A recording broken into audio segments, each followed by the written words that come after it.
Usai ditangkap atas dugaan ujaran kebencian, Sugi Nur Raharja alias Gus Nur berencana akan mengajukan pra-peradilan. Ya, jalur pra-peradilan ditempuh karena kuasa hukum menilai penangkapan Gus Nur tidak sesuai dengan prosedur. Sugi Nur Raharja alias Gus Nur berencana akan mengajukan pra-peradilan terkait dengan penangkapannya pada Sabtu dini hari. Tim kuasa hukum Gus Nur menyayangkan penangkapan terhadap kliennya yang terkesan arogan dan tidak sesuai prosedur. Pada saat proses penangkapan itu, aparat kepolisian hanya membawa surat penangkapan dan surat tanda terima barang bukti. Jadi tidak membawa surat ketetapan tersangka. Semestinya surat ketetapan tersangka itu dibawa dan ditunjukkan kepada seseorang yang akan ditangkap tersebut. Nah, itu tidak diperlihatkan. Tersangka kasus ujaran kebencian ini juga berencana akan mengajukan penangguhan penahanan usai dirinya diperiksa dan diputuskan untuk ditahan selama 20 hari ke depan. Gus Nur beralasan ia adalah tulang punggung keluarga dan pengasuh pondok pesantren. Tim Liputan iNews melaporkan. Sebelumnya Gus Nur ditangkap di rumahnya di Kabupaten Malang, Jawa Timur pada Sabtu dini hari. Gus Nur dilaporkan oleh PWNU Cirebon atas dugaan penghinaan dan ujaran kebencian terhadap Nahdlatul Ulama.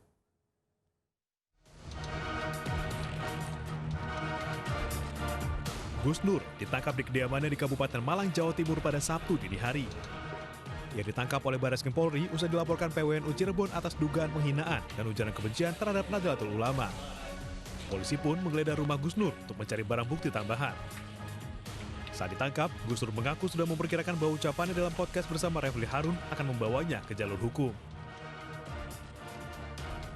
Menurut pihak keluarga, penangkapan Gus Nur tidak lepas dari unsur politis. Putra Gus Nur menyebut perkataan ayahnya dengan kasus yang hampir serupa pernah 3 kali dilaporkan. Yang melaporkan kan orang-orang NU, Banser, Ansor. Gitu. Dan bukan pertama kalinya Gus Nur dilaporkan seperti ini. Cuma caranya saja yang berbeda. Kalau dulu cuma dikasih surat saja untuk datang ke pengadilan, diminta keterangan.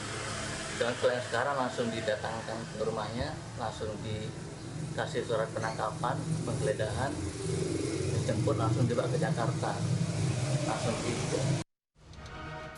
Sebelum ditangkap, Gus Nur sempat mengisi kegiatan pengajian di kawasan Kedung Kandang, Kota Malang. Tim Liputan iNews melaporkan.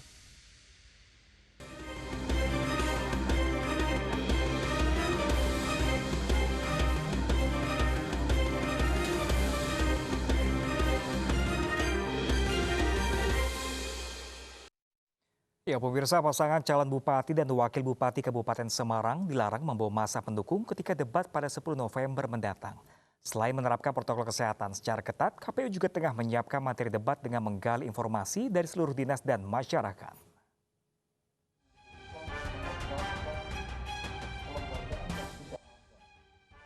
Komisi Pemilihan Umum Kabupaten Semarang melarang calon bupati dan calon wakil bupati membawa massa pendukung saat debat pada 10 November mendatang.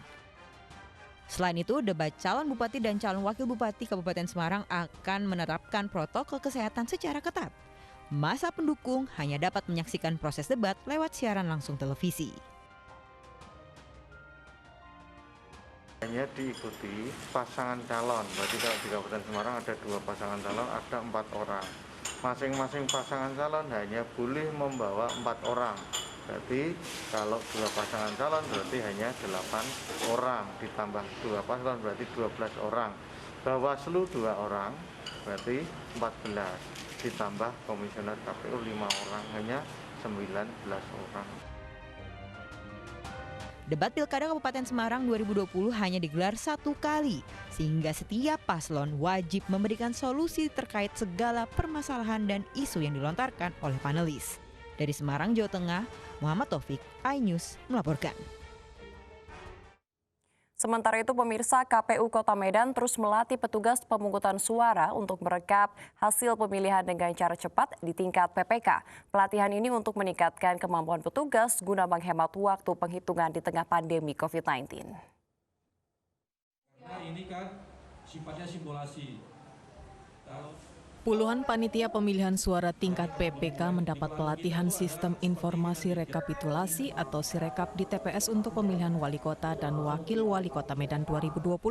Pelatihan ini digelar KPU Kota Medan yang melibatkan seluruh bagian teknis PPK di 21 kecamatan, terhubung langsung dengan KPU RI dan beberapa daerah di Indonesia yang menggelar Pilkada Serentak 2020. Ketua KPU Kota Medan Agus Syahram Madani Udamanik mengatakan penggunaan Sirekap dalam Pilkada Medan 2020 lebih mempersingkat waktu untuk penghitungan sehingga menghindari berkumpulnya massa. Untuk pertama ini adalah rencana penerapan ini. Tentu kelebihannya ya ini kan menggunakan teknologi ya, mengoptimalkan teknologi ya, tentu tujuannya akan lebih efektif ya, lebih efisien dan lebih sederhana ya. Ini adalah penyederhanaan penghitungan dan rekapitulasi. Namun, masih ada kekurangan dalam sistem informasi rekapitulasi atau Sirekap, yaitu dalam penulisan angka 1. Jika ujungnya panjang, bisa terbaca angka 7.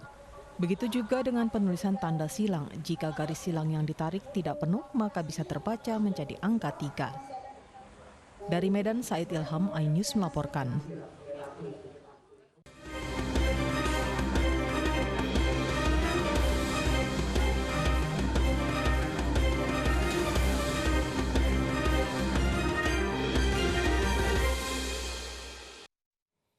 Ya, pemirsa, percepatan pembangunan di daerah terisolir terus berjalan. Kegiatan TNI Manunggal membangun desa semakin memudahkan pertumbuhan ekonomi di wilayah terpencil, seperti pembangunan 3 jembatan di Pulau Hanaut, Kalimantan Tengah.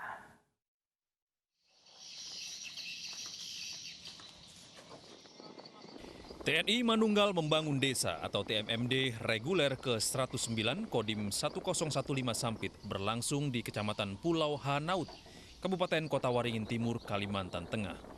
Pulau Hanaut merupakan salah satu wilayah di Kalimantan Tengah yang terisolir. Perjalanan menuju lokasi melintasi Sungai Mentaya yang menjadi habitat buaya muara. Akses jalan menuju Pulau Hanaut hanya bisa dilalui melalui sungai. Perjalanan menyusuri Sungai Mentaya ini membutuhkan waktu hampir 1 jam. Lokasi TMMD di Pulau Hanaut berada di Desa Bapinang Hilir dan Hulu serta Desa Babira. Tidak hanya transportasi, distribusi bahan bangunan untuk kegiatan TMMD juga harus menggunakan perahu kelotok atau perahu kayu. Namun, jika air sungai surut, pekerjaan semakin berat karena bahan bangunan harus diangkut dengan cara estafet. Seperti saat akan membangun jembatan Handil Samsu di Desa Bapinang Hilir ini. Kami sangat berterima kasih mengucapkan kepada TNI yang mana telah membaiki jembatan, yang mana selama ini jembatan ini begitu penting bagi masyarakat untuk memajukan perekonomian, yang mana selama ini sangat rusak untuk dilalui, sangat berbahaya. Tapi alhamdulillah setelah datangnya TNI ini, jembatan ini sudah diperbaiki dengan baik. Selain membangun jembatan, TMMD ke-109 di Pulau Hanaut juga merehabilitasi sejumlah fasilitas umum, seperti rumah ibadah, pos pelayanan terpadu, dan melaksanakan kegiatan non-fisik, seperti penyuluhan dan pembinaan wawasan kebangsaan. Kegiatan TNI Manunggal Membangun Desa ini berlangsung selama 1 bulan. Di dalam kegiatan TMMD ini, kita bersinergi dengan seluruh instansi, termasuk pemerintah daerah, kecamatan, kepolisian, TNI, unsur-unsur TNI yang ada di Kota Waringin Timur, KL dan AU. Kemudian kegiatan ini sudah diagendakan memang sesuai dengan pembangunan non-fisik yang sudah direncanakan. Pembangunan 3 jembatan di Pulau Hanaut semakin memudahkan aktivitas ekonomi warga. Waktu tempuh menuju lokasi penjualan hasil kebun semakin singkat. Upaya percepatan pembangunan di daerah terisolir perlahan mulai terwujud. Dari Kota Waringin Timur, Kalimantan Tengah, Tim Liputan iNews melaporkan. Pemirsa, sebanyak 9 venue PON di 4 kota untuk gelaran Pekan Olahraga Nasional 20 Papua telah diresmikan. Peresmian ini membuktikan bahwa Papua siap menjadi tuan rumah PON pada tahun 2021 mendatang.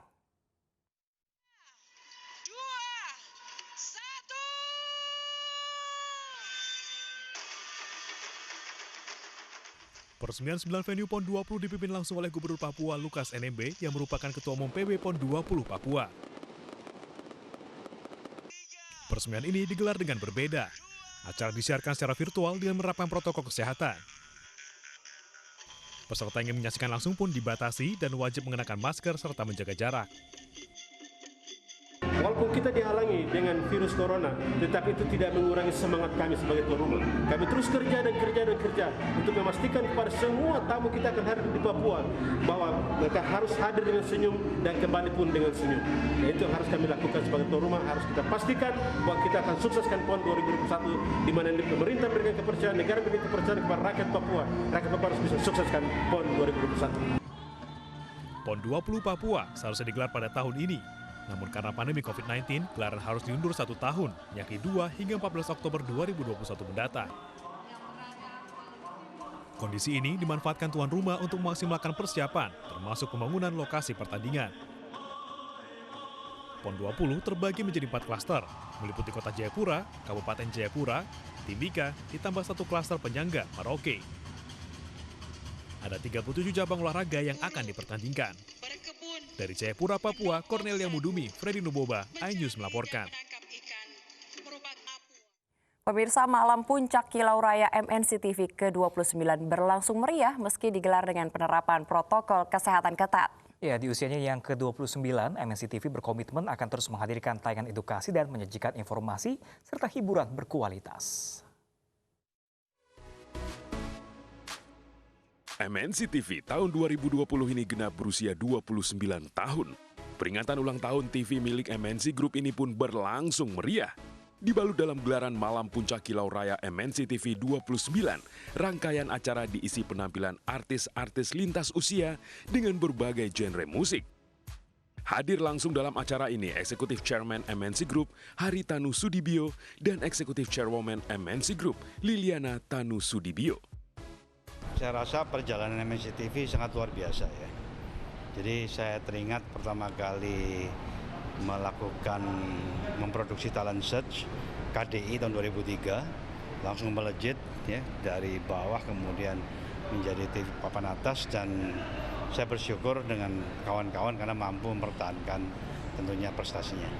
Harapannya semoga MNC TV selalu sukses terus dan makin maju dan menjadi tontonan yang baik untuk masyarakat.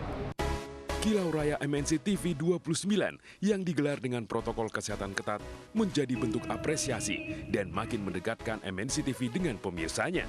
Terlebih MNC TV terus berkomitmen untuk selalu menghadirkan tayangan yang mengedukasi dan berkualitas. Tim Liputan iNews melaporkan. Ya, pemirsa, sejumlah orang tua turun ke jalan dalam unjuk rasa pro-demokrasi di Bangkok, Thailand. Informasi mancanegara akan segera hadir usai jeda. Tetaplah bersama kami di iNews Pagi.